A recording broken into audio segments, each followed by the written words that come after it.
महिन्यात भरपूर व्हायला लागलं. असं आपल्या बघायला जागा चेंज झाली, पाणी चेंज झाले, असं काही आहे त्याच्यात? हा इन्फेक्शन हे डॅन्ड्रफ सगळं सफेद सफेद दिसते ते आहे, ते तुझे रूट्स आहे. त्याच्यामध्ये गॅप बघ किती वाढली.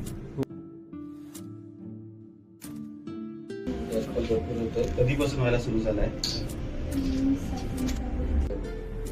किती गॅप पडत चालले बघ.